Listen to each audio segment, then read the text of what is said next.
أعوذ بالله من الشيطان الرجيم. بسم الله الرحمن الرحيم. قل أوحي إلي أنه استمع نفر من الجن فقالوا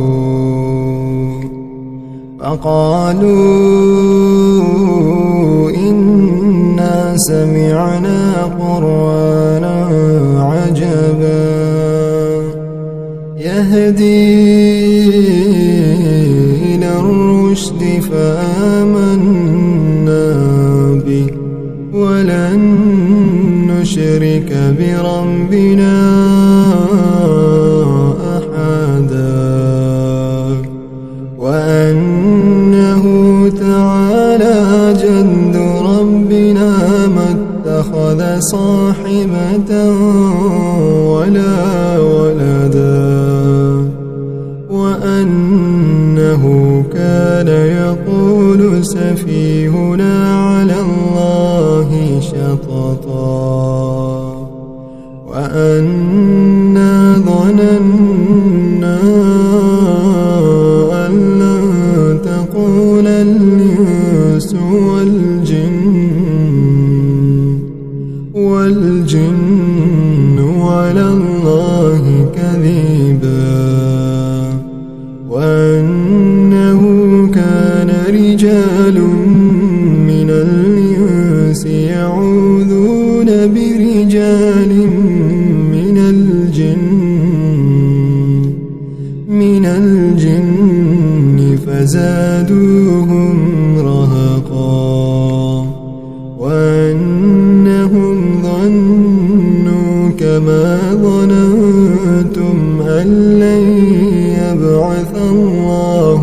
أحدا وأنا لمسنا السماء فوجدناها مليت حرسا شديدا وشهبا وأنا كنا نقعد منها مقاعد للسمع فمن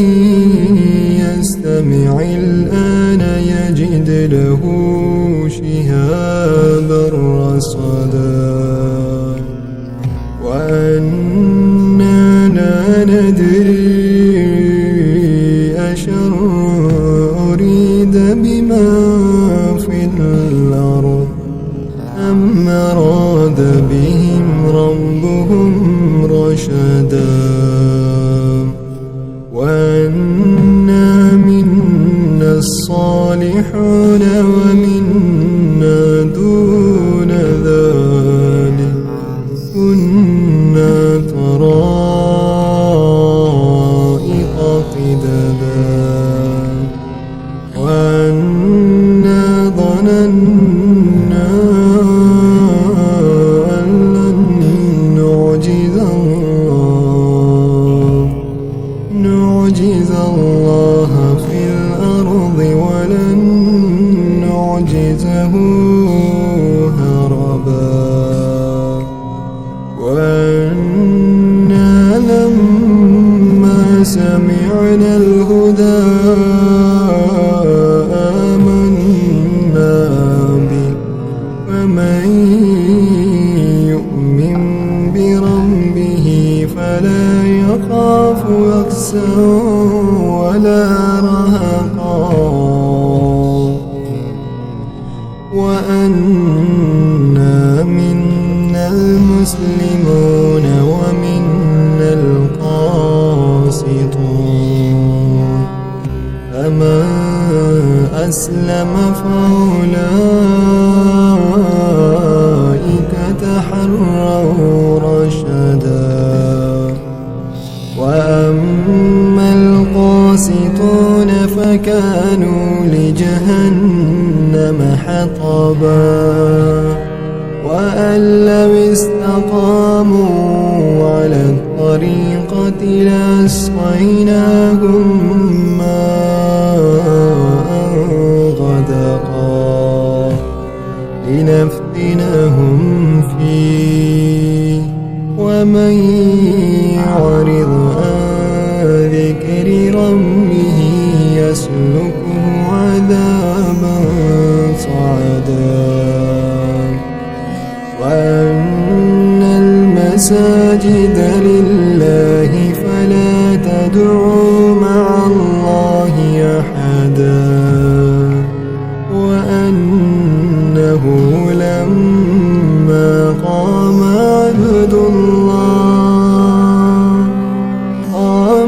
عبد الله يدعوه كادوا يكونون عليه لبدا قل إنما أدعو ربي ولا أشرك به أحدا قل إني لا أملك لكم ضرا ولا رشدا قل إني لن يجيرني من الله أحد ولن أجد من دونه ملتحدا إلا بلاغا من الله ورسالاته ومن يعص الله ورسوله فإن له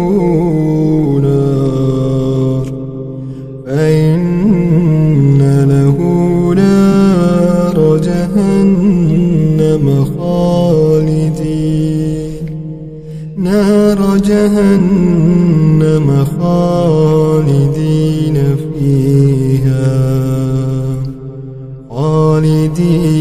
فيها نار جهنم خالدين فيها أبدا حتى إذا رأوا ما يوعدون فسيعلمون من أضعف ناصرا وأقل عددا قل إن أدري أقريب ما توعدون أم يجعل له ربي أمدا عالم الغيب فلا يظهر على غيبه أحدا إلا من ارتضى من رسول فإنه يسلك من بين يديه ومن خلفه رصدا ليعلم أن قد أبلغوا رسالات ربهم وأحاط بما لديهم وأحصى كل شيء عددا